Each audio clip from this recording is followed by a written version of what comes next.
ಅಂತ ಹೇಳ್ತಾರೆ. ಅದನ್ನ ವಿದ್ಯೆಗೆ ನೋಡಿದ್ದು ಅಣಿಮ ಮಹಿಮ ರಹಿಮ ಕಲಿಮ ರಾತ್ರಿ ಪ್ರಾಗಾಮ್ಯ ಶಿಲ್ಪ ವಶಿತ್ವ ಅಂತ 8 ವಿಧವಾದ ಐಶ್ವರ್ಯಗಳು ಅವುಗಳಿಂದ ಪರಿಪೂರ್ಣರಾಗಿರುವವರು. ಅಷ್ಟಲ್ಲದೆ ಒಳ್ಳೆಯ ಧರ್ಮ ಜ್ಞಾನಗಳು ಧರ್ಮ ಸ್ವಭಾವವುಳ್ಳವರು.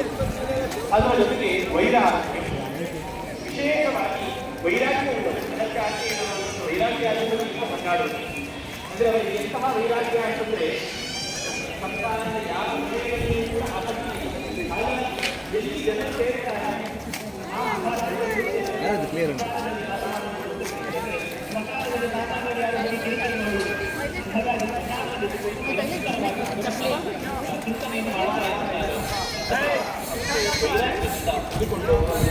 ಆತ್ಮಸಂಬೋಧ ಪ್ರಧಾನವಾದ